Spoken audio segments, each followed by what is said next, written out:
तदर्थम कर्म कौन्तेय मुक्त संगः समाचर। तो यहाँ पर श्री भगवान बड़े सुंदर बात कहते हैं, यज्ञार्थ कर्मणो अन्यत्र। यज्ञ, यज्ञ पुरुष भगवान श्री विष्णु कृष्ण भगवान जो है यज्ञ पुरुष है। यज्ञार्थ, इसके अर्थ किसके लिए? अगर भगवान के लिए, कर्मणो, अगर कर्म किया जाए, अगर भगवान के लिए कर्म किया जाए, कर्म करना चाहिए। लोकोयम कर्म बंधन, इस संसार की कर्म बंधन से छूट जाओगे, कर्म बंधन नहीं लगेगा। तदर्थम कर्म कौन्तेय मुक्त संगः समाचर। क्या होगा? वो मुक्ति को प्राप्त करेगा, सदा मुक्त रहेगा, ऐसे कहते हैं। मुक्त संग समाचर, हमेशा मुक्त रहेगा। यज्ञार्थ है। तो अभी हम लोग सब कहते हैं कर्म करो, कर्म करो, कर्म करनी चाहिए, कर्म को त्यागेंगे तो कहते हैं ना कि फिर ना यह लोक ना परलोक, कहीं पर भी वो सुखी नहीं रह सकता है जो कर्म को त्यागता है। कर्म करना है क्या? किसके लिए कर्म करना है? इस संसार में तो किसी के लिए भी कर्म करेंगे वो बंधन है। अब किसी के लिए भी कर्म करो वो बंधन है इस संसार में। सिर्फ भगवान के लिए जब कर्म किया जाता है वो कर्म मुक्ति को प्राप्त कराता है। मुक्त, यहाँ पर ऐसे कहते हैं कि तदर्थम कर्म कौन्तेय मुक्त संगः समाचर लोकयम। मुक्त संगः समाचर लोकयम, इस लोक में रहते हुए भी वो मुक्त रहेगा। अगर कोई भगवान की प्रसन्नता के लिए कर्म करता है तो इस संसार में भी वो मुक्त रहेगा।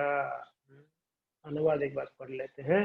श्री विष्णु के लिए यज्ञ रूप में कर्म करनी चाहिए, अन्यथा कर्म के द्वारा इस भौतिक जगत में बंधन उत्पन्न हो जाते हैं, है कि नहीं?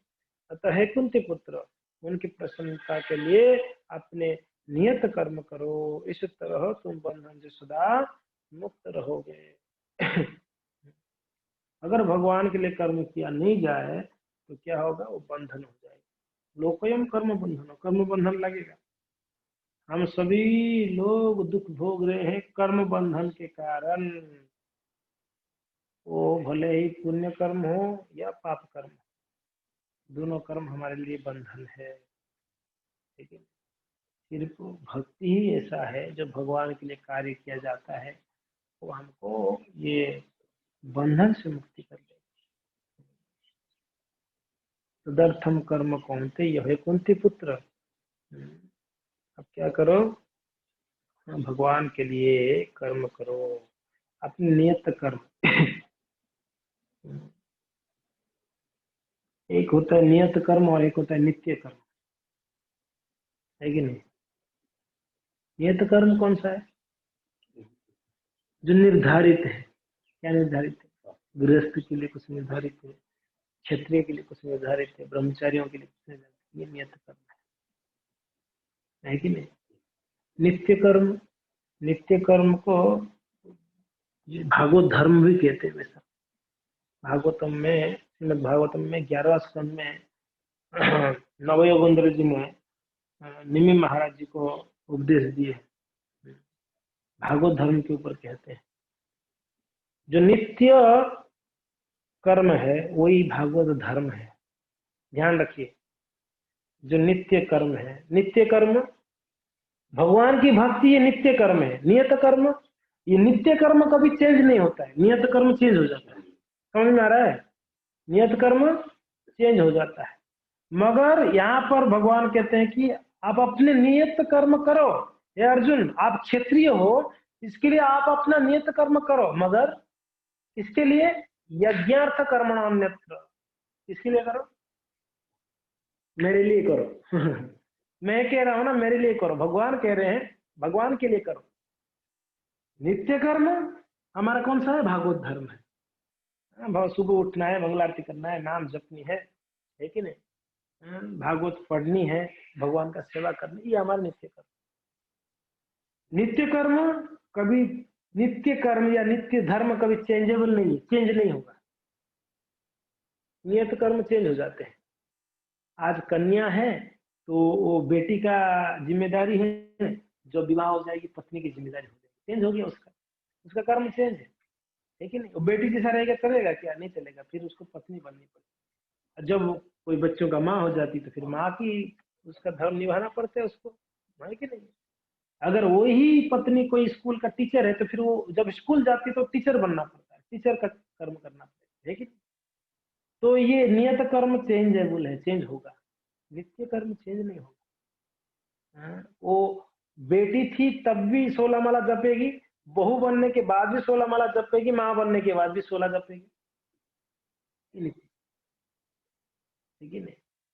तो भले वो नियत हो या नित्य हो, खैर नित्य तो कृष्ण के लिए ही किया जा रहा है भगवत भक्ति। जो नियत कर्म है यहाँ पर जो कहा गया है ना, भगवान के लिए करो, भक्ति तो भगवान के लिए ही किया जाएगा। जो नित्य कर्म है हमारा वो भगवान के लिए ही करना है, और किसके लिए करेंगे हम, है कि नहीं। हम नाम जप करके लिए किसके लिए नाम जप करते हैं, कृष्ण की प्रसन्नता, है कि नहीं। हम जो भी भक्ति के अंगों को पालन करते हो कृष्ण के लिए करते हैं। मगर प्रॉब्लम कहाँ पर आती है हमको, हमारे नियत कर्म हम कृष्ण के लिए नहीं करते, है कि नहीं। हाँ, ये बात है। पैसा कमाते हैं हम, हाँ, हम अलग अलग कार्यक्रम में जाते हैं, परिवार संबंधियों के घर पे जाते हैं, हाँ, बीवी बच्चों को पालन पोषण करते, ये सारा कर्म हम कृष्ण को अर्पित नहीं करते हैं, कृष्ण के लिए नहीं करते, इसके लिए ये कर्म बंधन होकर हमारे लिए हमारे पीछे पड़ा हुआ। तो इसके लिए भगवान यहाँ पर कहते हैं कि आपकी नियत कर्म को भी किसके लिए, कृष्ण के लिए करो, भगवान के लिए। इस बात को यहाँ पर कहा जाता है। नित्य कर्म तो कृष्ण के लिए ही की जाती है, नहीं की जाएगी तो नित्य कर्म नहीं है फिर। अगर कृष्ण के लिए नहीं किया जाएगा नित्य नित्य धर्म नित्य कर्म, तो फिर उसको आप नित्य धर्म नहीं कह सकते या भागवत धर्म नहीं कह सकते। तो नियत कर्म को क्या क्या भगवान को अर्पण करेंगे, भगवान के लिए करेंगे, भगवान की प्रसन्नता के लिए, एवरीथिंग ए टू जेड। सुबह उठने से लेके रात को सोना भी कृष्ण के लिए, खुद के लिए नहीं। जबकि ये शरीर का चाहिदा है, समझ में आ रहा है। सोना शरीर का चाहिदा है, शरीर को जरूरत है सोना, आत्मा को जरूरत है क्या सोना, कोई जरूरत नहीं। सोना शरीर को चाहिए, खाना किसके लिए चाहिए, खाना भी शरीर को चाहिए। खाना सोना खास करके जो हमारा शरीर का चाहिदा भी कृष्ण के लिए किया जाए। अर्जुन सोते थे तो भी कृष्ण के लिए सोते थे, जागते थे तो भी कृष्ण के लिए जागते थे। उनको गुड़ाकेश कहा गया है, अर्जुन को गुड़ाकेश, नींद के ऊपर पूर्ण कंट्रोल। आप में से कोई है गुड़ाकेश यहाँ पर, कौन कौन गुड़ाकेश है जो नींद के ऊपर पूरा अपना कंट्रोल कर लिया है। लेकिन तो इसके लिए हर एक चीज कृष्ण के लिए। जैसे हम खाते हैं तो हम प्रसाद खाते हैं, भगवान को अर्पण करके खाते हैं, तो फिर पाप नहीं लगता है, कर्म बंधन नहीं है। प्रसाद खाने पर कर्म बंधन नहीं है। अगर बिना भोग लगा के आप एक गुलाब जामुन भी मार्केट से खरीद के खा लो, कर्म बंधन हो जाएगी। वो कोई भी चीज है ना, एक वेफर का चिप्स का पैकेट भी लेके आप खा लो बिना भोग, तो क्या होगा, वो कर्म बंधन हो जाएगा। इसके लिए भक्तों को बड़ा सतर्क रहना चाहिए, खाने में, पीने में, सोने में। क्या खा रहा हूँ, क्या पी रहा हूँ, क्या सो रहा हूँ, क्या चिंतन करके सो रहा हूँ, बहुत महत्वपूर्ण है। ओके, ठीक है, तात्पर्य को पढ़ लेते हैं। मोटा मोटी तो श्लोक आप लोग को समझ में आ ही गया है, तात्पर्य को कौन पढ़ेंगे आज तात्पर्य।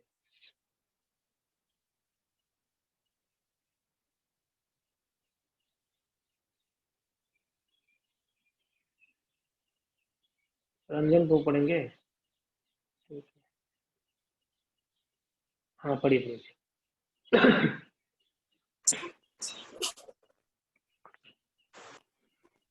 क्योंकि मनुष्य को शरीर के निर्वाह के लिए भी कर्म करना होता है, अतः विशिष्ट स्थिति तथा गुण को ध्यान में रखकर नियत कर्म इस तरह बनाए गए हैं कि उस उद्देश्य की पूर्ति हो सके।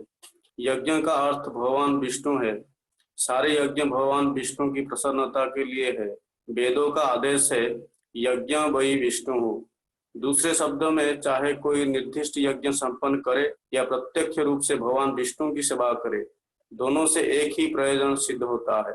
अतः जैसा कि इस श्लोक में संस्तुत किया गया है, कृष्ण भवनामृत यज्ञ ही है। वर्णाश्रम धर्म का भी उद्देश्य भगवान विष्णु को प्रसन्न करना है। वर्णाश्रमाचार भवता पुरुषेण परः पुमान् विष्णुर आराध्यते, विष्णु पुराण। अतः भगवान विष्णु की प्रसन्नता के लिए कर्म करना चाहिए। इस जगत में किया जाने वाला अन्य कोई कर्म बंधन का कारण होगा, क्योंकि अच्छे तथा बुरे कर्म के फल होते हैं और कोई भी फल कर्म करने वाले को बांध लेता है। अतः कृष्ण को प्रसन्न करने के लिए कृष्ण भवनाभावित होना होगा, और जब कोई ऐसा कर्म करता है तो वह मुक्त दशा को प्राप्त रहता है। यही महान कर्म कौशल है, और प्रारंभ में इस विधि में अत्यंत कुशल मार्गदर्शन की आवश्यकता होती है। अतः भगवत भक्त के निर्देशन में या साक्षात भगवान कृष्ण के प्रत्येक आदेश के अंतर्गत जिनके अधीन अर्जुन को कर्म करने का अवसर मिला था, मनुष्य को परिश्रम पूर्वक कर्म करना चाहिए। इंद्रिय तृप्ति के लिए कुछ भी नहीं किया जाना चाहिए, अपितु हर कार्य कृष्ण की प्रसन्नता और तुष्टि के लिए होना चाहिए। इस विधि से न केवल कर्म के बंधन से बचा जा सकता है, अपितु इससे मनुष्य को क्रमशः भगवान की वह प्रेमा भक्ति प्राप्त हो सकेगी जो भगवत धाम को ले जाने वाली है। Very good. तो स्पष्ट है, उसी बात को श्रील प्रभुपाद जी ने कहा है। तो अगर हम दुख भोग रहे हैं, कहीं ना कहीं हम इंद्रिय भोग कर रहे हैं, 100%। कृष्ण को बात देकर हम कुछ तो भोग कर रहे हैं, इसी के लिए हमको दुख भोग रहे हैं। यहाँ कहा जा रहा है कि अगर कोई सिर्फ कृष्ण के लिए कार्य करता है, इस संसार में रहते हुए भी मुक्त रहता है। समझ में आ रहा है? मुक्त रहता है। अभी जो शुद्ध भक्त है, गुरु महाराज जी देखिए, वो हर एक कार्य कृष्ण के लिए कर रहे हैं। बैठ रहे हैं तो कृष्ण के लिए, सो रहे हैं तो कृष्ण के लिए, उनका सांस चल रहा है कृष्ण के लिए। श्रील प्रभुपाद महाराज, उनका सांस चलता था कृष्ण के लिए, सांस भी लेते थे कृष्ण के लिए लेते थे। तो ये शुद्ध भक्त के लक्षण है। हमारा स्थिति क्या है? हम बद्ध होने के कारण हम प्रयास कर रहे हैं, ऐसी बात नहीं है, हम सब प्रयास में रत है कि हम ट्राई करते हैं कि भाई हर एक चीज को कृष्ण को अर्पण किया जाए, कृष्ण के लिए किया जाए। मगर हो क्या है, परिस्थिति ऐसा है, हमारे स्थान काल, वो परिस्थिति ऐसा होता है, हम फंस जाते हैं, कभी कभी चाहते हुए नहीं कर पाते हैं, ऐसे हो ही जाता है। तो फिर भी प्रयास जारी रखना है। कभी भी भक्तों ये ध्यान रखिएगा, प्रयास को कभी मत छोड़िएगा। ये प्रयास ऐसा चीज है जो कृष्ण हमारे प्रयासों को देखते हैं। ईमानदारी, ये प्रयास भी ईमानदारी वाला प्रयास। ईमानदारी यानी उसमें कोई स्वेच्छा नहीं है, स्वार्थ नहीं, जिसको कह सकते हैं स्वार्थ नहीं। ईमानदारी यानी स्वार्थ नहीं है। स्वार्थ के बिना जो प्रयास किया जा रहा है, वो प्रयास को कृष्ण देखते हैं, और वो हमारा सफलता का मार्ग भी वही है, निस्वार्थ के रूप से भगवान के लिए प्रयत्न करना। और हम सब कर रहे हैं, प्रयास कर रहे हैं। तो ये प्रयास कृष्ण बहुत प्रसन्न होते हैं। कृष्ण प्रसन्न हो ना हो, राधा रानी बहुत प्रसन्न होती है। माँ हमेशा देखती है अपने बच्चे अगर जब प्रयास करते हैं, बच्चा उठता है, गिर जाता है, फिर से चलता है, गिर जाता है, माँ उसको हाथ में ले लेती है। ले लेती नहीं ले लेती है, चल बेटा, हाँ बेटा प्रयास कर रहा है, बेटी प्रयास कर रही है, छोटी सी बच्चा। तो क्या करते हैं, हाँ, अगर गिरता है बार बार तो माँ फिर हाथ में लेती है, बोले चल मैं आपको चलाती हूँ। ऐसा आपने देखा होगा। तो एग्जैक्टली ऐसा ही है। हमने जो प्रयास करते हैं, बार बार विफल हो रहे हैं भक्ति में। हम सुबह उठने के ट्राई कर रहे हैं, एक दिन उठे, दूसरे दिन नींद नहीं खुला, तीसरे दिन प्रयास किया, चौथा दिन प्रयास किया। कुछ समय में राधा रानी ऐसे आपको कृपा करेगी। माँ है ना, वो जगत जननी है, बोलती प्रयास करने से राधा रानी हमको कृपा करती है, फिर हम भक्ति में हमारे लिए सुगम हो जाएगा। अभी भक्ति हमारे लिए क्या है, भक्ति का मार्ग सुगम नहीं है, हमारे लिए कंटक रास्ता है। अभी कंटक यानी हमको बड़ा कठिनाई का सामना करना पड़ता है कि नहीं? हमको हाईवे जैसा है कि नहीं? हमको कैसे फील आता है, पत्थर कांटे वाला रास्ता जैसा फील होता है, गाड़ी उबड़ दबड़ ऐसे होती है कि नहीं? ऐसे भक्ति का मार्ग ऐसे हमको अभी फिलहाल के लिए वैसे लग रहा है। मगर जैसे हम प्रयास कर रहे हैं फिलहाल, तो क्या होगा, और पूरा रास्ता अबड़ खबड़ थोड़ी होगा। आगे जाके कहीं ना कहीं, अभी 100 किलोमीटर जाना तो पूरा उबड़ खबड़ नहीं, कहीं आगे जाके हाईवे मिलेगा आपको। आप पहले बीच में रुक जाओगे तो फिर तो गया, आपको चलना पड़ेगा। वो हाईवे तक तो चलो, हाईवे आ जाएगा तो फिर गाड़ी फटाफट दौड़ेगा। तो हमको हाईवे तक पहुंचना जरूरी है। वो हाईवे तक क्या है? वो है रागानुगा मार्ग। वो रागानुगा मार्ग है। अभी कौन सा मार्ग है हमारा? साधना भक्ति है। वैधि साधना भक्ति ये उबड़ खाबड़ वाला है। उठना गिरना चलता रहेगा। कभी सुबह उठते तो कभी सुबह उठ नहीं पाते, कभी प्रसाद खाते तो कभी प्रसाद खा नहीं पाते, कभी भागवत तो अध्ययन होती है तो कभी छूट जाती है हमसे। ये ऊपर खाबड़ वाला। और रागानु का स्तर पे जब पहुंच जाएंगे तब हाईवे का काम करेगा, फटाफट फटाफट फिर आगे बढ़ेंगे। थोड़ा सा तकलीफ को झेलना तो पड़ेगा। तो इसके लिए हर एक वस्तु को, हर एक कार्य को जब कृष्ण के लिए किया जाएगा तो कृष्ण बहुत प्रसन्न होंगे और राधा रानी बहुत प्रसन्न, और यही मुक्ति का मार्ग है। हरे कृष्ण। श्रील प्रभुपाद की जय। कोई जिज्ञासा किसी का?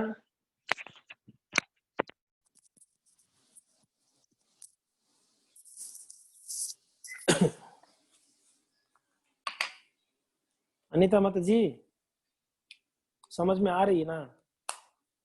हमारा समझाने का तरीका थोड़ा अलग है। पता नहीं आपको समझ में आ रहा होगा नहीं। Thank you.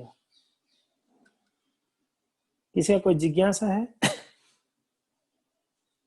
नहीं, कोई हाथ नहीं उठ रहा है। हाँ, रंजन प्रभु जी, 1 मिनट। जी प्रभु जी।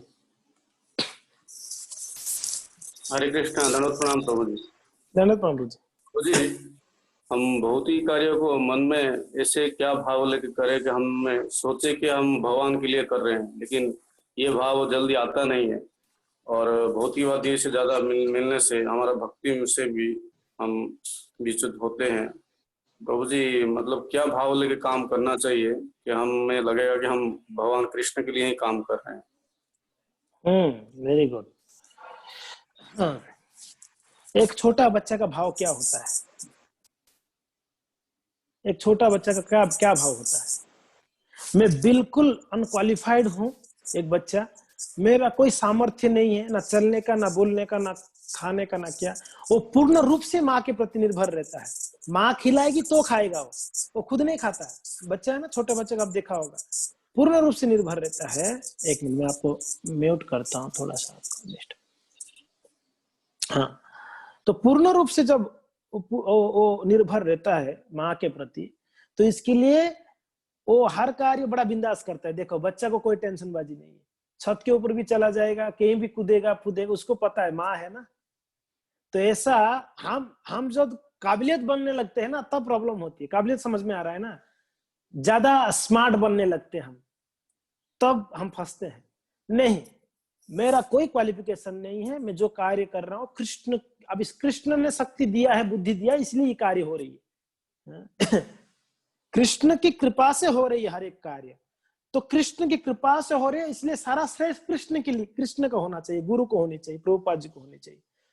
हमने तो कुछ कर नहीं रहे हैं, है कि नहीं है? हम हमेशा एक उदाहरण देते हैं, वो बैलगाड़ी चल रहा है, उसके नीचे एक कुत्ता चल रहा था, बैलगाड़ी के नीचे। कुत्ता क्या क्या सोच रहा है कि पूरा बैलगाड़ी को मैं चला रहा हूँ, जबकि कुत्ता चला रहा है क्या, बैलगाड़ी को खींच रहा है कि 2 बैल खींच रहे थे। मगर कुत्ता क्या सोच के बैठा है कि देखो पूरा बैलगाड़ी में खींच के ले जा रहा हूँ। तो ये प्रॉब्लम है, हम हमेशा हर कार्य में हम अपने आप को रख लेते हैं, मैंने किया, मेरे वजह से हुआ। ये भाव को निकलना पड़ेगा हमको प्रभु जी, नहीं तो फिर हम कई किसी भी स्थिति में हम प्रसन्न नहीं रहेंगे। और जहां पर ये भाव रहता है वहां पर वो व्यक्ति दुखी रहता है, क्योंकि ना उसको मन में इतना है मैं कर रहा हूं करके, तो उसको आशा रहता है मुझे कोई सम्मान करे कि बहुत अच्छा किया। नहीं बोलते तो दुखी होते, क्यों नहीं बोला, बोलना तो चाहिए था। जैसे हम ऑफिस में काम करते हैं, हमने इतना अच्छा काम करने के बाद भी हम देखते हैं कोई प्रशंसा किया नहीं अभी तक, अच्छा काम किया करके हम आशा रखते हैं। इसके लिए भाव को डेवलप करना है, एक छोटा बच्चा के जैसा भाव, पूर्ण शरणागति भगवान के प्रति, जो कर रहा हूँ उनकी कृपा से कर रहा हूँ, है कि नहीं? इसलिए मेरा कोई क्वालिफिकेशन नहीं है, और उनकी कृपा से कर रहा हूँ, इसके कारण जो भी इसका फल है वो उनको ही अर्पण किया जाना चाहिए, क्योंकि ना उनकी कृपा से हुआ, मेरा कोई इसमें कोई हाथ नहीं है। तो ये भाव को डेवलप तो करनी पड़ेगी आज तो नहीं। यही शुद्ध भक्ति का भाव है प्रभु जी, ये शुद्ध भक्ति का भाव। तो ये बोलना बहुत आसान है, हमने बोल दिया, आपने सुन लिया। ये करना इतना आसान नहीं है, बहुत डिफिकल्ट है, और ये प्रैक्टिस के द्वारा ही होगा, प्रैक्टिस के द्वारा ही होगा। तो हमेशा ये मूड में रहना है कि मेरा कोई क्वालिफिकेशन नहीं है, मैं बिल्कुल नालायक व्यक्ति हूँ इस संसार का, मेरे से कोई कार्य नहीं। तो ये कृष्ण की कृपा से हो रही है। गुरु के प्रभुपाद महाराज जी ने इतना मीन्स एक जंग छेड़ा है शिल प्रभुपाद जी ने, इतना बड़ा पूरा विश्व में, मगर प्रभुपाद जी ने कभी नहीं बोला कि मैंने कुछ किया। प्रभुपाद जी हमेशा कृष्ण के ऊपर, उनके गुरु के ऊपर डालते थे, मेरे गुरु की कृपा में। तो ये भाव डेवलप जब तक नहीं होगा तब तक हम संसार में यही मान सम्मान की आशा में छोटे छोटे चीजों में फंसे ही रहेंगे, बाहर नहीं निकल पाएंगे। तो डेवलप करना पड़ेगा। आशा करता हूँ रंजन प्रभु जी आपको उत्तर तो मिल गया है। और मैं प्रार्थना भी करता हूँ ये भाव डेवलप धीरे धीरे हो। आपका वैसा भाव है, मैंने देखा हूँ। मैं प्रार्थना भी करता हूँ कि ऐसा भाव मेरे अंदर आ जाए। हम हर कार्य के पीछे हम अपना नाम जोड़ देते हैं कि मैंने किया, तो ये भाव कब पता नहीं जाएगा। एक मिनट में आपको अनम्यूट करता हूँ। जी नहीं प्रभु जी, वैसे मान सम्मान का भाव नहीं होने से भी फिर भी मतलब वो जैसे शुद्ध भक्ति का भाव आता नहीं है। जब प्रैक्टिकली भौतिक कार्य में रहते हैं तो उसमें जब पूरा मग्न हो जाते हैं तो प्रभु जी मतलब उसको कैसे मतलब कलमस है ना प्रभु जी, हृदय में कलमस है ना, तो कलमस मिटेगा तभी वो भाव क्रिएट होगा। तो कलमस को मिटाने का तरीका यही है, हरे कृष्णा महामंत्र है। जितना हम श्रवणम कीर्तनम करेंगे उतना हमारा कलमस मिटेगा, उतना उतना हमारा भाव डेवलप होगा। तो इसके लिए सिर्फ भाव डेवलप करना ये पॉसिबल नहीं है। अब बिना भजन का भाव डेवलप हो ही नहीं सकता है कि नहीं। तो इसके लिए जितना हम नाम जप के ऊपर ध्यान पूर्वक करेंगे, सीरियसली करेंगे, जितना कथाओं को श्रवण करेंगे भक्तों से, उतना उतना हमारे हृदय से कलमस जाएगा और उतना उतना हमारा भाव भी डेवलप होगा। तो वरना वेरी डिफिकल्ट है इसके लिए। तो यही प्रोसेस है, हम जो कर रहे हैं ना, प्रोसेस भी यही है। श्रवणम कीर्तनम ही प्रोसेस है, तो ये करते रहना, छोड़ना नहीं। धन्यवाद प्रभु जी। Thank you. और किसी का कोई जिज्ञासा है?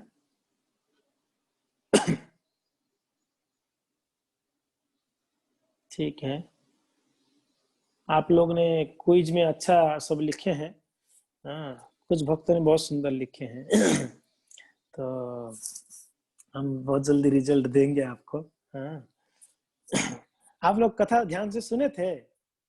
आप लोग का आंसर पेपर देख के तो मुझे थोड़ा डाउट हो रहा था, कथा सुने हैं ध्यान से कि नहीं सुने आप लोग करके। तो कोई बात नहीं, हम आपको कल राधाष्टमी है ना, तो कल ही रिजल्ट दे देंगे आपको, ठीक है? तो कल रिजल्ट मिल जाएगी। तो हम सबके पेपर्स देख रहे थे कल, तो आज बैठ के हम सब का मार्किंग कर लेंगे, फिर कल आपको रिजल्ट दी जाएगी। धन्यवाद, थैंक यू। अनिता माता जी सोच रही कि क्या हुआ होगा मेरा, है ना? है जी नेहा माता जी। ठीक है, ओके। तो आज शाम को कथा होगी 6 बजे राधा रानी के ऊपर। कल भी होगी, परसों भी होगी। तो आज दयाल गुरु को मैं कहूंगा, और कल परसों अतुल कृष्ण को क्लास दे रहे हैं। तो अतुल कृष्ण प्रभु जी से हम राधा रानी का कथा सुनेंगे कल और परसों। कल राधाष्टमी आप सब जानते हैं, है ना? तो राधाष्टमी का कार्यक्रम का डिटेल्स आपको भेज दिया जाएगा। मतलब आज शाम को 6 बजे आप पधारिएगा। कल राधा अष्टमी मनाने के लिए आज वो भाव क्रिएट करना पड़ेगा, वो भाव के लिए कथा श्रवण करनी पड़ेगी, कैसे राधा अष्टमी मनाए कल। तो इसके लिए आज शाम को हम मिलते हैं। धन्यवाद। हरे कृष्णा। श्रील प्रभुपाद महाराज की जय। गौर भक्त वृंद की जय। निताय गौर हरि प्रेमानंदे। वत्सा कल्पतरुवस्य कृपा सिन्धुवैवच पतितानां पावनेभ्यो वैष्णवेभ्यो नमो नमः। अनंत कोटि वैष्णव भक्त वृंद की जय।